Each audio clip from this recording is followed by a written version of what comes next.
भूर्भुवः स्वः तत्सवितुर्वरेण्यं भर्गो देवस्य धीमहि धियो यो नः प्रचोदयात्। ओम शांति शांति शांति। नमस्कार मेरे प्यारे दोस्तों, महर्षि रमन से बातचीत का ये छठा वीडियो है।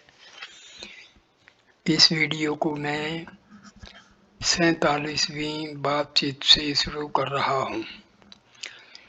20 अप्रैल 1935, 47वीं बातचीत।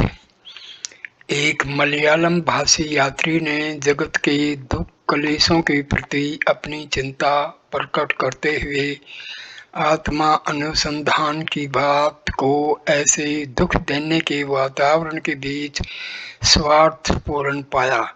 उनको निस्वार्थ सेवा ही एकमात्र समाधान दिखा। इसका महर्षि ने उत्तर दिया, समुद्र को अपनी लहर का भान नहीं है, इसी प्रकार आत्मा को अपने अहम देह अभिमान का भान नहीं है। नोट, इससे यह स्पष्ट होता है कि अहम के मूल के अनुसंधान से श्री भगवान का क्या तात्पर्य है। 48वीं बातचीत। एक व्यक्ति ने श्री भगवान से प्रश्न किया, आप भगवान हैं, इसलिए आपको ज्ञात होगा कि मुझे ज्ञान की प्राप्ति कब होगी। कृपया बताएं कि मैं ज्ञानी कब होऊंगा। श्री भगवान ने उत्तर दिया, यदि मैं भगवान हूँ तो आत्मा के अतिरिक्त कोई भी नहीं है, इसलिए न ज्ञानी न अज्ञानी। यदि इसके विपरीत मैं तुम्हारे ही समान हूँ तो मैं तुम जितना ही जानता हूँ। इन दोनों स्थितियों में मैं तुम्हारा उत्तर नहीं दे सकता। 24 अप्रैल 1935, 49वीं बातचीत। कुछ व्यक्तियों ने श्री भगवान से प्रश्न किए जिनका सारांश यह निकला कि बहुत अभ्यास के बाद भी मैं आत्मा की अनुभूति नहीं होती। महर्षि ने सदैव की भांति उत्तर दिया, वह कौन है जो कहता है कि मैं की अनुभूति नहीं होती? क्या एक अज्ञानी मैं है तथा एक मैं भ्रांतिजनक? क्या एक ही व्यक्ति में दो मैं हैं? अपने आप से यह प्रश्न कीजिए। यह तो मन है जो कहता है कि मैं की अनुभूति नहीं होती है। यह मन आया कहाँ से? मन को जानो, जान लेने पर यह तुम्हें मिथ्या लगेगा। राजा जनक ने कहा था, मैंने उस चोर को पकड़ लिया है जो इतने दिनों से मुझे नष्ट कर रहा था।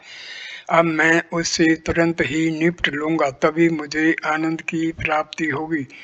दूसरों के साथ भी ऐसा ही होगा। भक्त प्रश्न करता है, मैं को किस प्रकार जाने? महर्षि उत्तर देते हैं, मैं सदैव ही है, इसे जानना नहीं है। यह कोई नवीन ज्ञान प्राप्त करना नहीं है। जो नवीन है तथा सर्वदा सर्वत्र सुलभ नहीं है वह अक्षणिक होगा। मैं सर्वदा विद्यमान है, इसके ज्ञान में जो बाधा है वही अज्ञान है। अज्ञान को हटाते ही ज्ञान प्रकाशित होगा। वास्तव में यह अज्ञान तथा ज्ञान भी आत्मा के लिए नहीं है, ये तो आवरण हैं जिन्हें हटाना होगा। इसी कारण आत्मा को ज्ञान तथा अज्ञान दोनों से परे कहा जाता है। आत्मा तो जैसी स्वभावतः है वैसी ही रहेगी, यह इतना ही है। भक्त प्रश्न करता है, हमारे प्रयास करने पर भी सुस्पष्ट प्रगति नहीं है। महर्षि इसका उत्तर देते हैं, नवीन वस्तुओं की प्राप्ति के संदर्भ में ही प्रगति की बात कही जाती है, जबकि यहाँ अज्ञान को हटाना है न कि ज्ञान की प्राप्त करनी है। आत्मानुसंधान में किस प्रकार की प्रगति की अपेक्षा हो सकती है? भक्त, अज्ञान निवारण किस प्रकार करें? महर्षि, जबकि तुम तिरुवन्नमलाई में पलंग पर सोए हुए हो, तुम स्वप्न में स्वयं को किसी दूसरे नगर में देखते हो। यह दृश्य तुम्हारे लिए वास्तविक है। तुम्हारा शरीर यहाँ एक कमरे में बिस्तर पर पड़ा है। क्या एक नगर तुम्हारे कमरे में प्रवेश कर सकता है, अथवा क्या तुम यहाँ शरीर छोड़कर यहाँ से कहीं अन्यत्र जा सकते हो?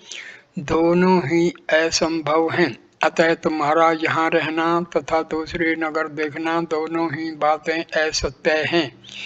ये तुम्हारे मन को सत्य प्रतीत होती हैं। स्वप्न का मैं शीघ्र ही नष्ट हो जाता है और दूसरा मैं स्वप्न का वर्णन करता है। यह मैं स्वप्न में नहीं था। यह दोनों ही मैं असत्य हैं। मन का अधिष्ठान ही सदैव विद्यमान रहता है। उसी से नाना प्रकार के दृश्य उदय होते हैं। प्रत्येक संकल्प के साथ एक मैं उदय होता है। उसके लुप्त होने पर उस मैं का भी लोप हो जाता है। प्रति अक्षण अनेक मैं उत्पन्न होते हैं और नष्ट होते हैं। सदैव रहने वाला मन ही वास्तविक दुख का कारण है। जनक के अनुसार वही चोर है, उसको खोज लो और तुम सुखी रहोगे। 50वीं बातचीत। श्री भगवान ने प्रबुद्ध भारत में से कबीर के एक कथन को उद्धृत किया कि सागर में बिंदु के विलय को तो सब जानते हैं, पर बिंदु में सागर के विलय को कुछ ही जानते हैं। श्री भगवान ने कहा, यह पराभक्ति है। जून 1935। 51वीं बातचीत। एक 25 वर्षीय ब्राह्मण युवक महर्षि के पास दर्शनार्थ आया।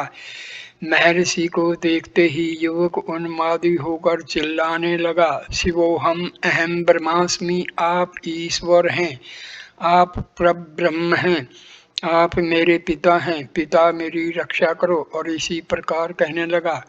उसका उन्माद बढ़ने पर वह दोनों हाथों से एक के बाद एक अपने वक्ष स्थल पर तेजी से प्रहार करने लगा तथा शिवोहम जोर जोर से बोलने लगा।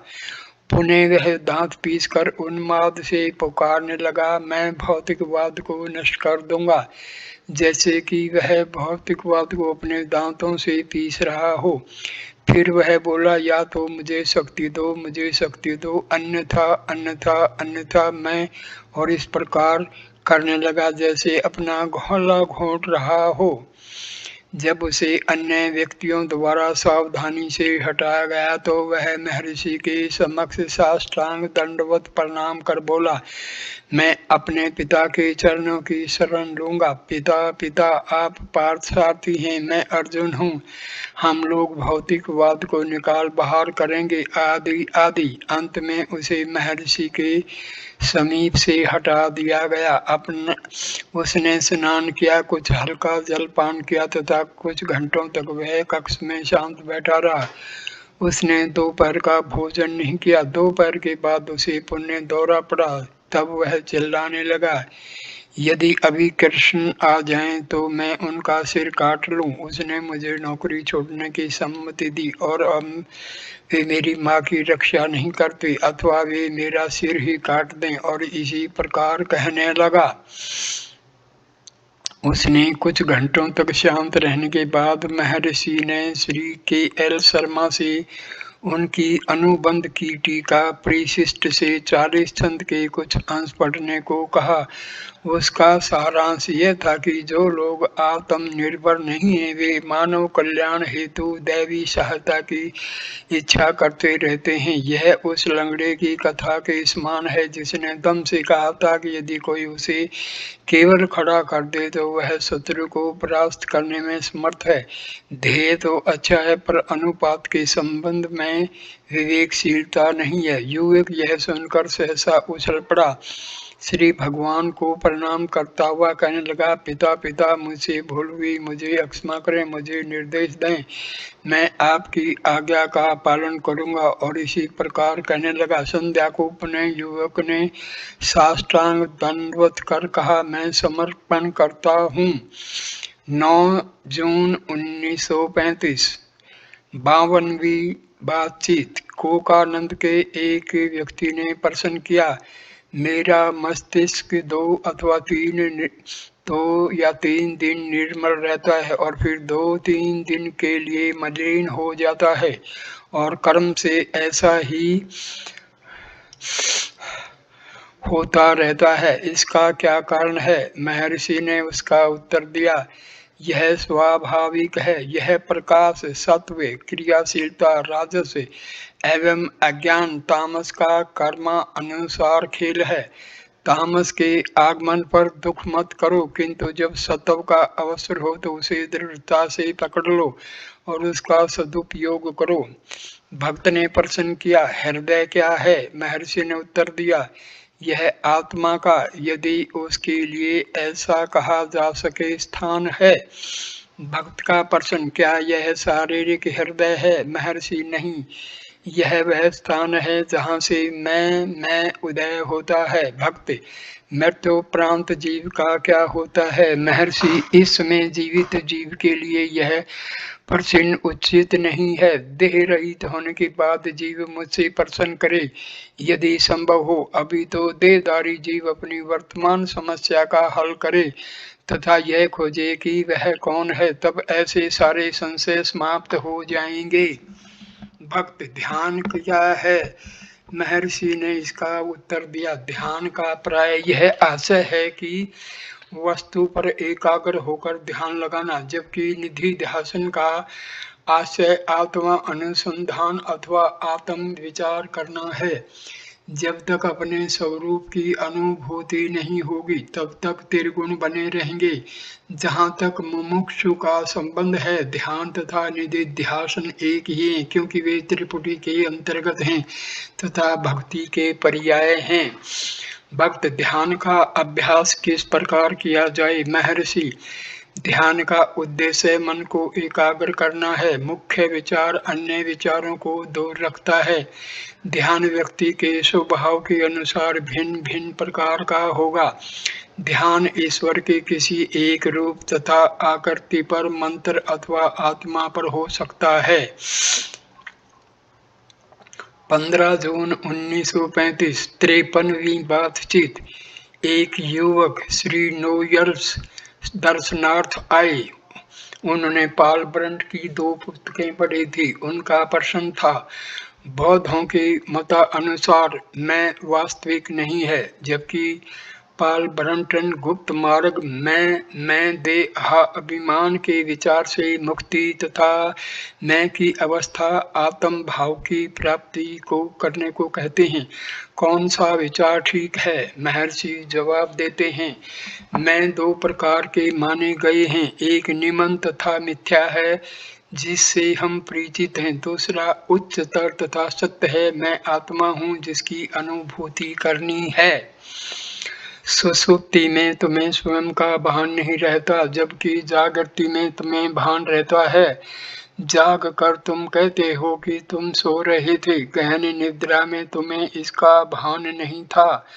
तात्पर्य यह है कि देह अभिमान मैं देह हूँ नानात्व की भावना को जन्म देता है। यह देह अभिमान एक विशेष अक्षर में उदय हुआ। यह आदि अंत वाला है। जिसका आरंभ है वह निश्चय ही कोई वस्तु होगी। वह वस्तु क्या है? वह मैं की भावना है। मैं कौन हूँ? मैं कहाँ से आया? स्रोत का बोध होने पर तुम असीम चैतन्य की अवस्था को प्राप्त कर लोगे। भक्त, यह मैं कौन है? यह इंद्रियों की अनुभूति की अविच्छिन्नता ही प्रतीत होती है। बौद्ध मत भी ऐसा ही प्रतीत होता है। महर्षि, संसार बाह्य नहीं है। इंद्रिया अनुभूति का उद्गम बाहर होना संभव नहीं। कारण जगत का भान चैतन्य से ही संभव है। संसार नहीं कहता कि वह है। यह तो तुम्हारी धारणा है। यह भान भी असंगत है तथा सदैव नहीं रहता है। गहन निद्रा में जगत का भान नहीं होता, अतः सोने वाले मनुष्य के लिए वह नहीं रहता। इस प्रकार संसार अहम का परिणाम है। अहम को जान लो, इसके उद्गम का अनुसंधान ही अंतिम लक्ष्य है। भक्त मेरी सम्मति में अन्य जीवों को पीड़ा पहुंचाना अनुचित है, तो क्या हमें मच्छर आदि का काटना सहन कर लेना चाहिए और शांत रहना चाहिए? महर्षि इसका उत्तर देते हैं, तुमको स्वयं कष्ट सहन करना पसंद नहीं है, तुम दूसरों को कैसे कष्ट दे सकते हो? क्योंकि मच्छर दंश कष्टकर है, इसलिए उनसे बचो। भक्त मच्छर, खटमल आदि जीवों को मारना क्या उचित है? महर्षि, यह सब आत्महत्या है। हमारे अज्ञान में जीवन के कारण हमारा वास्तविक स्वरूप जो शाश्वत है, आनंद में है तथा सहज है, वह ढक गया है। इस प्रकार हमारा वर्तमान जीवन शाश्वत मूल सत्ता की हिंसा के कारण से ही संभव हुआ है। क्या यह स्थिति आत्महत्या की नहीं है? इस प्रकार सब आत्महत्या है, फिर हिंसा और हत्या की क्या चिंता?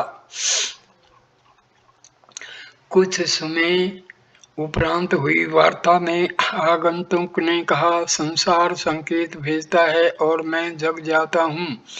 महर्षि, क्या अनुभूति कर्ता के अभाव में जगत रह सकता है? प्रथम तय कौन है? चैतन्य सत्ता अथवा उदय होने वाली चेतनता। शाश्वत शुद्ध एवं चैतन्य सत्ता सर्वदा है। उदय होने वाली चेतनता उदय होती है तथा लुप्त होती है, यह अनित्य है। भक्त मेरी सुषुप्ति के समय भी क्या अन्य व्यक्तियों के लिए संसार नहीं रहता? महर्षि, ऐसा संसार तुम्हारी इस बात पर भी हंसता है कि तुम स्वयं को जाने बिना उसे जानते हो। संसार तुम्हारे मन का परिणाम है। अपने मन को जानो, तब संसार को देखो। तुम अनुभव करोगे कि संसार आत्मा से भिन्न नहीं। भक्त, क्या महर्षि को स्वयं अपने आप का तथा अपने वातावरण का मेरे समान ही स्पष्ट भान नहीं है? महर्षि उत्तर देते हैं, यह संशय किसे होता है? आत्मज्ञानी के लिए संशय नहीं है, वे केवल अज्ञानी के लिए है। 16 जून 1935। 54वीं बातचीत। आंध्र के एक वयोवृद्ध पंडित को काव्यकंठ के अद्वैत निरूपण पर कुछ शंकाएं थी। उसने ग्रंथों में पढ़ा था कि ब्रह्म सहजातीय, विजातीय तथा स्वगत भेद से मुक्त है। उपरोक्त नियम विवर्तवाद में लागू होते हैं, परंतु परिणामवाद में नहीं होते। परिणामवाद में स्वगत भेद अनिवार्य है।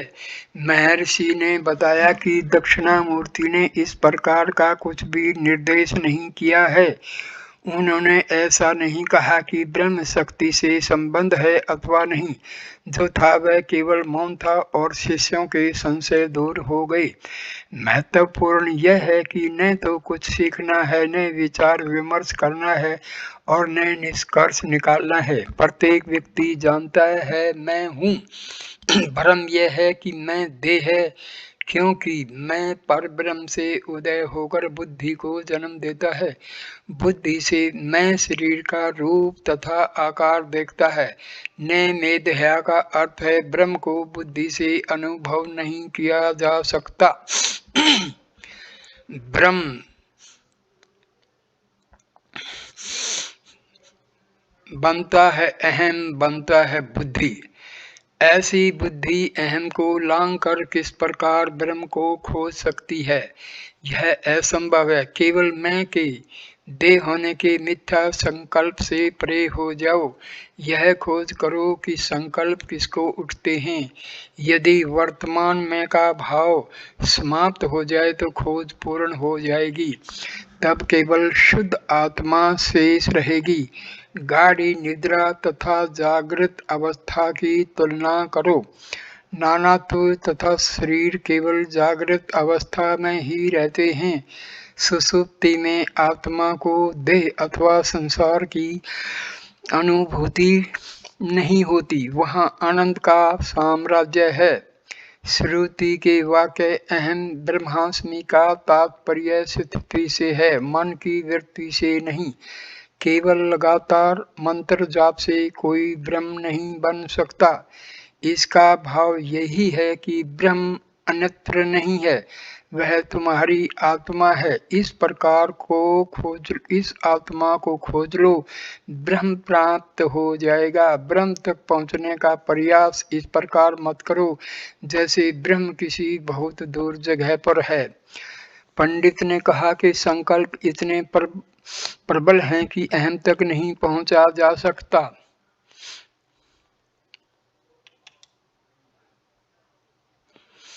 महर्षि ने कहा, ब्रह्माकार वृत्ति मन को अन्य संकल्पों से विमुख करने में सहायक होती है। ऐसी कोई साधना करें, अन्यथा साधु संगत करें। साधु ने पहले ही से मन पर विजय प्राप्त कर ली है तथा शांति में स्थित है। उसका सामीप्य अन्य व्यक्ति में भी ऐसी अवस्था लाने में सहायक है, अन्यथा साधु संगत का क्या लाभ। देहो अहम, मैं देहूं सीमा निर्धारण है और सारे अदम एवं स्वार्थपूर्ण क्रियाओं एवं वासनाओं का मूल है। ब्रह्म अहम, मैं ब्रह्म हूँ सीमा से परे जाना है एवं करुणा दान प्रेम आदि का सूचक है, जो कि दैवी एक एवं सात्विक गुण है। भक्त, एक गृहस्थ के मोक्ष की क्या संभावना है। महर्षि, तुम ऐसा क्यों समझते हो कि तुम गृहस्थ हो। यदि तुम सन्यासी होकर बाहर जाओ तो यह विचार बार बार तुम्हारी स्मृति में आता ही रहेगा कि तुम सन्यासी हो। चाहे गृहस्थ में रहो अथवा गृहस्थ त्याग कर वन में जाओ, तुम्हारा मन तुम्हारे पीछे पड़ा ही रहता है। अहम भाव, देहा अभिमान ही संकल्पों का मूल है। यही देह तथा संसार की सृष्टि कर तुम्हें गृहस्थ होने का बहान कराता है।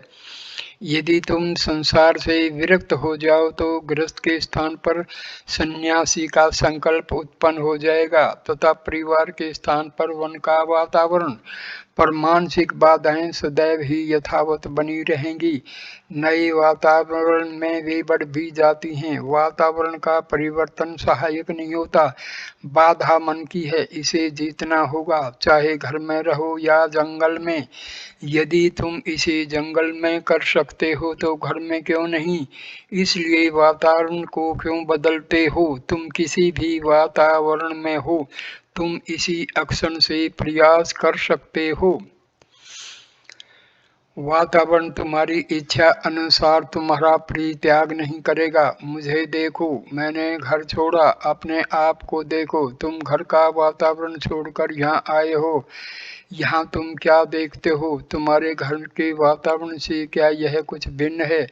यदि कोई व्यक्ति वर्षों तक निर्विकल्प समाधि में लीन होने के बाद भी जब वह उससे बाहर आता है तो वह अपने को उस वातावरण में पाएगा जो कि उसे अनिवार्य मिलना है। इस कारण आचार्य शंकर ने अपनी सर्वोत्तम कृति विवेक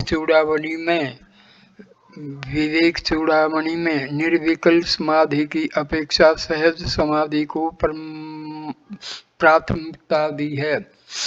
मनुष्य को प्रत्येक वातावरण के मध्य में सहज समाधि अर्थात अपनी मूल अवस्था में रहना चाहिए।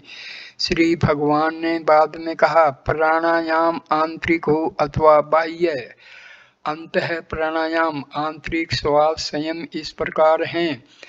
ना हम चिंता, मैं दे नहीं हूँ, विचार रेचक है, श्वास बाहर निकालना, को हम मैं कौन हूँ, पूरक है श्वास लेना, सोहम मैं वही हूँ, कुंभक श्वास रोकना। इस प्रकार करने से श्वास का संयम स्वतः ही हो जाता है। बाह्य प्राणायाम बाहरी संयम उसके लिए है जो मन पर नियंत्रण रखने में असमर्थ है। उस जैसा निश्चयात्मक अन्य मार्ग नहीं है। अथवा साधु का संग, यदि साधु का संग उपलब्ध न हो तो बुद्धिमान मनुष्य को बाह्य प्राणायाम का अभ्यास करना अनिवार्य है। यदि वह साधु के सानिध्य में है, साधु आवश्यक शक्ति प्रदान करता है, चाहे वह दूसरों की दृष्टि में न दिखे। हठ योग में वर्णित प्रक्रियानुसार ही प्राणायाम हो यह आवश्यक नहीं। यदि साधक जप ध्यान भक्ति आदि में लगा हो तो थोड़ी मात्रा में किया प्राणायाम भी मन पर विजय प्राप्त करने के लिए प्राप्त होगा।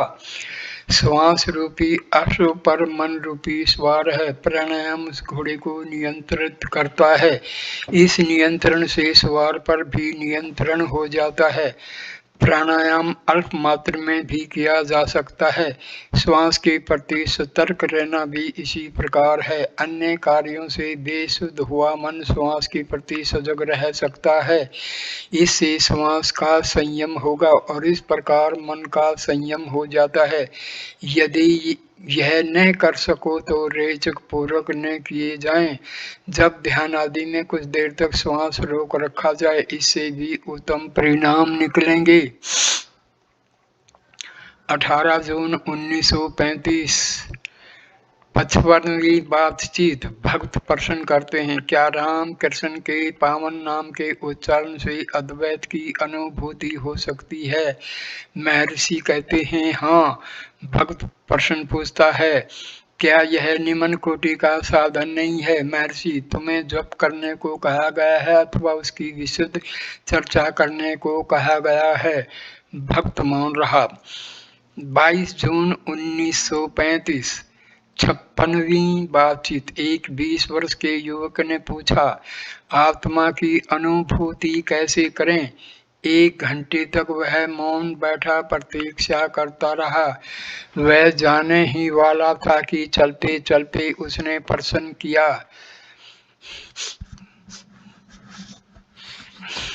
युवक का प्रश्न, आत्मा की अनुभूति कैसे हो? महर्षि ने उत्तर दिया, किसकी आत्मा? इसकी खोज करो। भक्त, मैं कौन हूँ? महर्षि, स्वयं इसकी खोज करो। भक्त, मैं नहीं जानता। महर्षि, विचार करो, यह कौन है जो कहता है मैं नहीं जानता? क्या नहीं मालूम है इस व्यक्ति में मैं कौन है? भक्त, मुझ में कोई होगा। महर्षि, वह कोई मौन है, किसमें है? भक्त, कदाचित कोई शक्ति हो। महर्षि, इसकी खोज करो। भक्त, ब्रह्म की प्राप्ति कैसे हो? महर्षि, आत्मा को जाने बिना तुम ब्रह्म को क्यों जानना चाहते हो?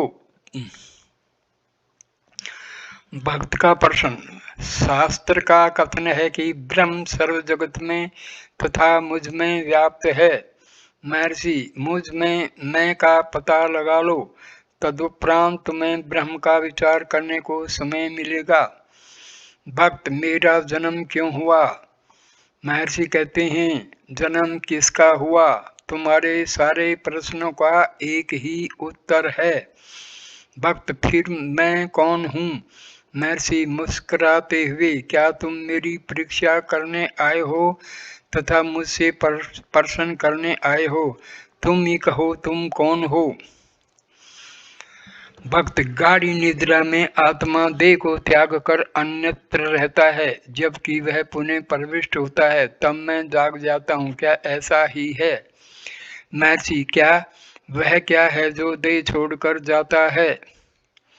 भक्त, कदाचित कोई शक्ति। महर्षि, उस शक्ति को खोजो। भक्त, शरीर 5 तत्वों से बना है, वे तत्व क्या हैं? महर्षि, आत्मा स्वयं को जाने बिना तुम 5 तत्व कैसे जानोगे? युवक कुछ समय तक बैठा रहा तथा आज्ञा देकर चला गया। महर्षि ने कुछ समय पश्चात कहा, ठीक है, इसे सफलता मिलेगी। 28 जून 1935। 57वीं बातचीत। श्री भगवान ने कहा कि शास्त्रों में अधिकतर सुषुम्ना के नाम का ही वर्णन किया गया है। दूसरे शब्द परा, आत्मा, अमृता आदि भी आते हैं। यह भी कहा गया है कि सुषुम्ना परा में लीन हो जाती है। अतः यह कहा जा सकता है कि परा ज्ञान की परिभाषा है तथा सुषुम्ना योग की। 24 जून 1935। रमण गीता के एक संशय का निवारण। 14 अध्याय के 10 छंद का भावार्थ यह है, और अधिक प्रगति होने पर अंतर ध्यान होना भी संभव है।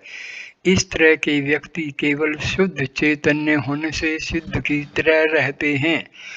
अष्टादश अध्याय का अंतिम छंद इस प्रकार है। सिद्धों का ऐश्वर्य कल्पना से परे है, वे शिव के तुल्य हैं तथा वरदान देने में शिव ही हैं। भाव यह है कि आत्मा साक्षात्कार के साथ वास्तविक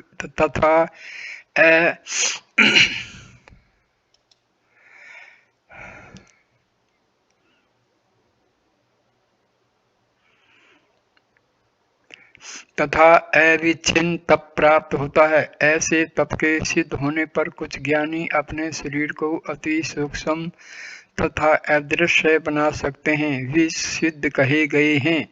श्री भगवान ने पुनः कहा, सिद्धों की महानता असीम है, वे शिव तुल्य हैं तथा वरदान प्रदान करने में भी समर्थ हैं।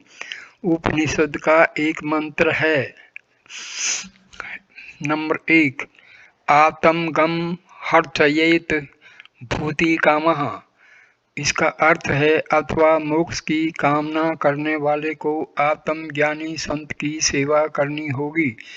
यहाँ सिद्धों द्वारा वरदान प्रदान करने की चर्चा नहीं है, ज्ञानी ऐसा कर सकते हैं। उपरोक्त श्लोक के साथ यदि 2 सवे महिमनि प्रतिष्ठित अपने ऐश्वर्य में रहने वाला तथा तीसरा अंततः ब्रह्म, ब्रह्म अनंत है, अनंतम ब्रह्म, ब्रह्म अनंत है, मंत्र पढ़ें तो भ्रम पैदा होगा। सर्वम खलविदम ब्रह्म, यह सब ब्रह्म है। तथा चौथा ब्रह्मविद ब्रह्म एव भवति, ब्रह्म को जानने वाला स्वयं ब्रह्म ही हो जाता है। इससे प्रकट है कि ज्ञानी सर्वज्ञ होता है। तथा ज्ञानी तथा सिद्ध में क्या अंतर है? सिद्ध में वरदान प्रदान करने की अक्षमता है, जिसका अर्थ यह हुआ कि ज्ञानी में वह अक्षमता नहीं है। इस संदेह का महर्षि ने इस प्रकार स्पष्टीकरण किया। गीता में उठाए गए प्रश्न एक विशेष भावना के अंतर्गत थे, उत्तर में उसी के अनुरूप दिए गए। लोग केवल शरीर को देखते हैं और वे सिद्धि की भी कामना करते हैं। आत्म ज्ञान के बाद सिद्धियों का जब उसमें प्रवेश तक नहीं, तब वे उससे परे कैसे जा सकती हैं? सिद्धियों के इच्छुक मनुष्य ज्ञान मात्र के विचार से संतुष्ट नहीं होते, अतः साथ में सिद्धियों को भी प्राप्त करना चाहते हैं। आगे चलकर वे ज्ञान के परमानंद की उपेक्षा कर केवल सिद्धियों की महत्व आकांक्षा कर सकते हैं। इस उद्देश्य से वे राजमार्ग छोड़कर संकुचित गलियों में जा रहे हैं, जिससे उनके पथ भ्रष्ट होने की संभावना हो जाती है। उनका सही मार्गदर्शन करने के निमित्त उनको राजपथ पर रखने हेतु ज्ञान के साथ सिद्धियों की बात कही जाती है। वास्तव में ज्ञान में संपूर्ण अंतर्व्याप्त है तथा ज्ञानी सिद्धियों के लिए किंचित विचार तक भी नहीं करेगा। मनुष्य को ज्ञान प्राप्त करना चाहिए और तब सिद्धियों को, यदि उनकी ऐसी इच्छा हो। मैं कह चुका हूँ, शरीर समाश्रया सिद्ध है। तात्पर्य यह है कि सिद्धियों का संबंध शरीर से है, क्योंकि उनका दृष्टिकोण शरीर है। ज्ञानी तथा सिद्ध में भेद नहीं। वरों के देने में वरदान दातुम आत्म लाभ भी वर की श्रेणी में आता है। सिद्ध केवल निम्न कोटि के ही नहीं होते, किंतु उच्चतम कोटि के होते हैं। शास्त्रों का एक उद्देश्य परिवर्तित परिस्थितियों में अनुकूल होना है। उनकी मूल भावना एक ही है। हालस्य महिमा में अष्टविध सिद्धियों पर एक अध्याय है। उस प्रसंग में शिव का कथन है कि उनका भक्त सिद्धियों का विचार मात्र भी नहीं करता। शिव पुनः कहते हैं कि वे कभी भी वरदान प्राप्त नहीं करते। भक्तों की इच्छाओं की पूर्ति उनके प्रारब्धानुसार होती है। जब स्वयं ईश्वर इस प्रकार कहते हैं तो दूसरों की बात ही क्या। सिद्धियों के प्रदर्शन हेतु अन्य मान्यता देने वालों की आवश्यकता होगी। इसका अर्थ यह हुआ कि सिद्धि के प्रदर्शन करने वाले में ज्ञान का नितांत अभाव है। अतः सिद्धियां किसी भी विचार के योग्य नहीं हैं। केवल ज्ञान का ही लक्ष्य करना है और उसी को प्राप्त करना है। श्री रमण गीता के सप्तदश अध्याय के चतुर्थ छंद का तमिल अनुवाद अशुद्ध हुआ है। श्री भगवान ने अशुद्धि सूचित की तथा उसे शुद्ध किया। वैदर्भ का प्रश्न था, व्यवहार में संकल्प उदय होकर कर्म से लय होते रहते हैं, क्या यह ज्ञान है? महर्षि ने संशय का निवारण इस प्रकार किया। कुछ लोगों की कल्पना में ज्ञान की अनेक अवस्थाएं हैं। आत्मा नित्य अपरोक्ष है, सदैव सिद्ध है, हम जाने या न जाने। अतः वे कहते हैं श्रवण भी अपरोक्ष ज्ञान है, परोक्ष ज्ञान नहीं है।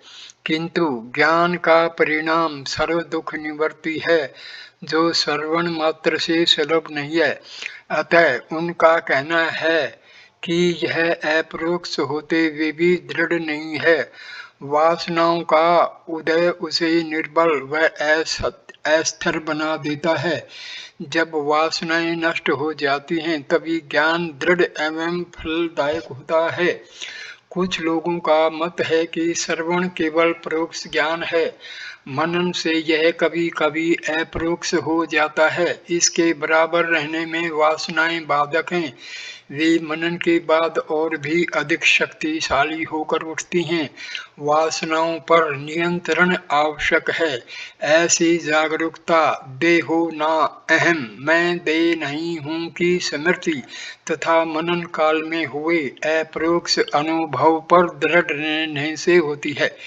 यह अभ्यास निधि ध्यासन के नाम से कहा गया है। यह वासनाओं को निर्मूल कर देता है, तदुपरांत सहज अवस्था का उदय होता है। यही निश्चित ज्ञान है।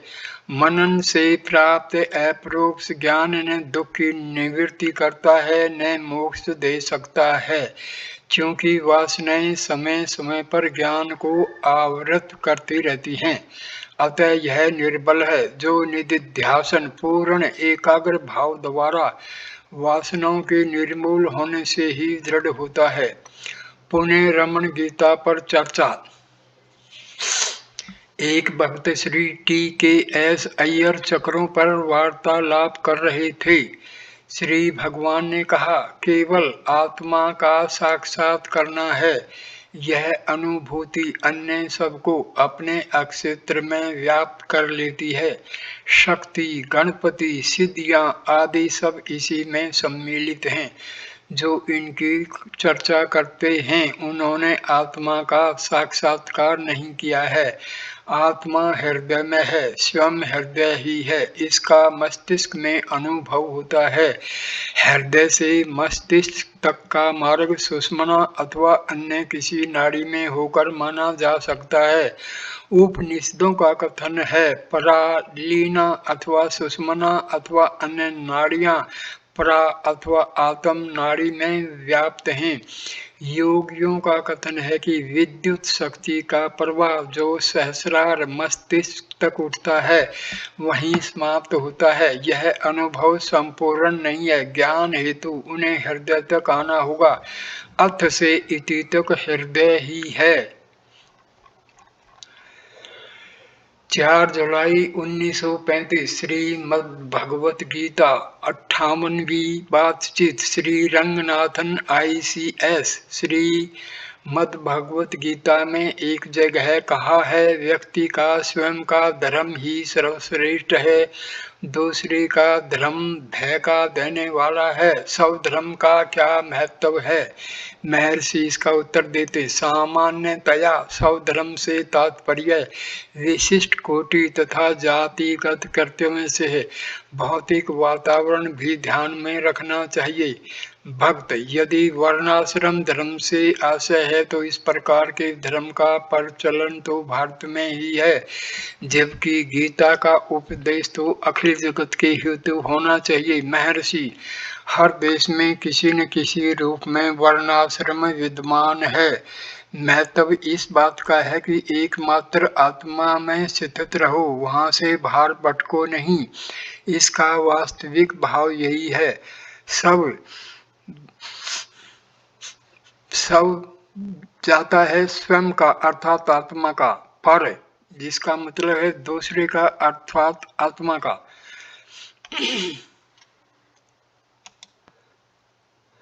आत्म धर्म का प्रतिष्ठान आत्मा में है। कलेश अथवा भय नहीं होंगे। जब कोई अन्याय होता है तब दुख उत्पन्न होता है। यदि यह अनुभूति हो कि केवल एकमात्र आत्मा ही है, दूसरा कोई नहीं है, तब भय नहीं होगा। आज मानव भ्रमवश अनात्म धर्म को आत्म धर्म समझकर दुख उठाता है। उसे आत्मा को जानकर उसी में स्थित रहना चाहिए, तब भय का अंत हो जाता है और संशय भी नहीं रहते। यदि इसका अर्थ वर्णाश्रम धर्म लें तो भी यही आशय निकलेगा। ऐसा धर्म तभी फलदायक होगा जब निस्वार्थ भाव से किया जाए, अर्थात यह मान लिया जाए कि वह कर्ता नहीं है किंतु किसी उच्चतर सत्ता का यंत्र मात्र है। उच्चतर सत्ता अवश्यंभावी को होने दे और मैं केवल उसके आदेशों का ही पालन करूं। कर्म मेरे नहीं हैं, इसलिए कर्मों के परिणाम भी मेरे नहीं हो सकते। यदि इसके अनुरूप विचार तथा कर्म हो तो कष्ट है कहाँ। चाहे वर्णाश्रम धर्म हो अथवा लौकिक धर्म, यह महत्व का नहीं है। अंत तो गत्वा निष्कर्ष यह निकला, सव का मतलब है आत्मन, पर का मतलब है अनात्मन। ऐसे संशय स्वाभाविक हैं। शास्त्र अनुसार व्याख्या का आधुनिक मानव के जीवन से सामंजस्य नहीं हो सकता, जिससे जीवन यापन हेतु अनेक प्रकार से कार्य करना होता है। पौंडी से आए एक व्यक्ति ने बीच में टोका, सर्वधर्म परित्यज्यते मामेक शरणम व्रज। सब कर्तव्यों को छोड़कर केवल मेरी शरण में आ जाओ। भगवान कहते हैं, भगवान इसका उत्तर देते,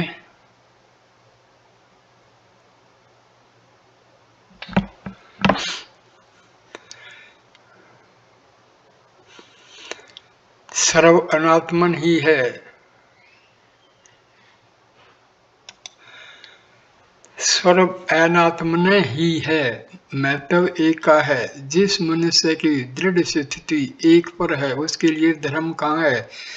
तात्पर्य यह है कि आत्मा में निमग्न हो जाओ। भक्त, गीता का उपदेश तो कार्य करने के लिए किया गया था। महर्षि, गीता क्या कहती है? अर्जुन ने युद्ध करने से इनकार कर दिया। कृष्ण ने कहा, जब तक तुम लड़ने से इनकार करते रहोगे तुम में कर्तापन का भाव रहेगा।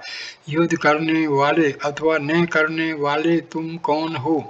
कर्ता भाव को त्यागो। जब तक उस भाव का निवारण नहीं करोगे तुम्हें कर्म तो करना ही होगा। उच्चतर सत्ता तुम्हारा उपयोग कर रही है, उसके आदेश के पालन की अवहेलना कर तुम स्वयं उस सत्ता को स्वीकार कर रहे हो। इसकी अपेक्षा उस सत्ता को अंगीकार कर उसके आदेशों का यंत्रवत पालन करो। अन्य प्रकार से कहें तो यदि तुम इनकार करोगे तो तुम्हें बलपूर्वक युद्ध में खींच लिया जाएगा। अनिच्छुक कर्ता की अपेक्षा इच्छा पूर्वक कार्य करना श्रेयकर है। अथवा आत्मा में स्थित हो कर्तापन के भाव से रहित होकर स्वभावानुसार कर्म करो, तब कर्म का फल तुम्हें प्रभावित नहीं करेगा। यही पुरुषार्थ एवं वीरता है। आत्मा में संस्थिति ही गीता के उपदेश का सार है। अंत में महर्षि ने स्वयं फिर कहा, यदि मनुष्य आत्मा में स्थित है तो संशय उदय नहीं होंगे। वे तभी तक उदय होते हैं जब तक वह वहाँ स्थित नहीं होता। भक्त का प्रश्न, जिज्ञासु का ऐसा उत्तर से क्या हित होगा? महर्षि जवाब देते हैं, फिर भी शब्दों में शक्ति होती है जो यथासमय निश्चय ही परिणाम करेंगे।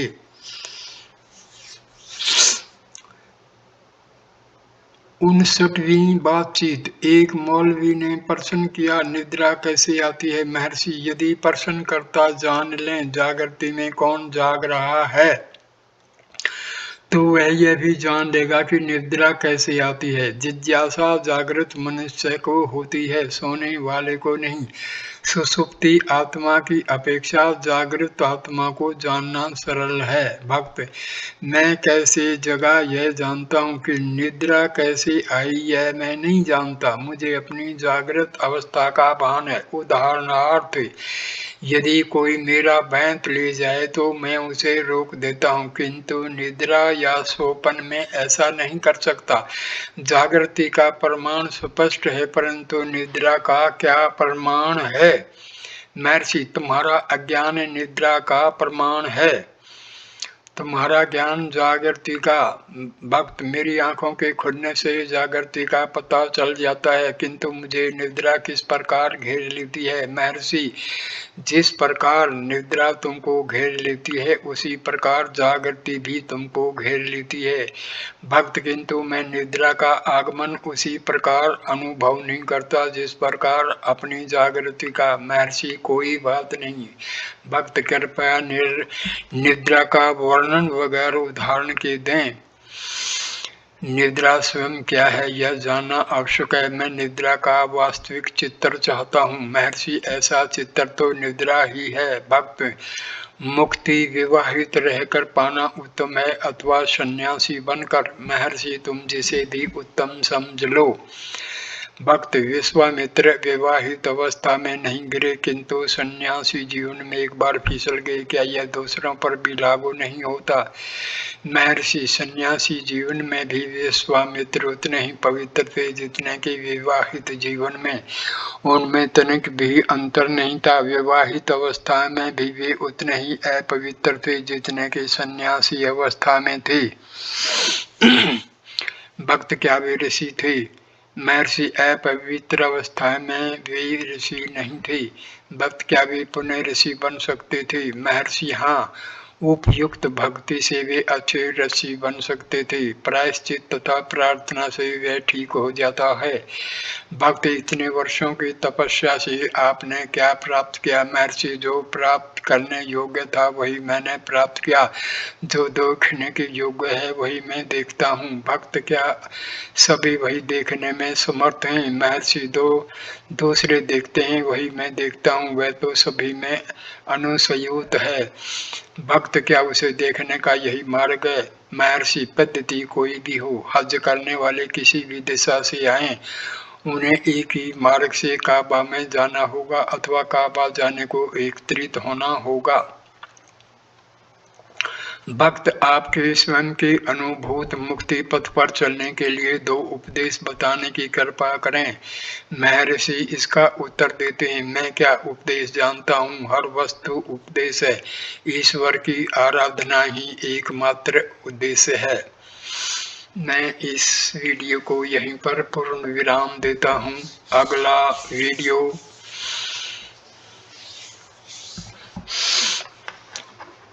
60वीं बातचीत से शुरू होगा। तब तक आपका वीडियो देखने के लिए धन्यवाद। नमस्कार मेरे दोस्तों, नमस्कार।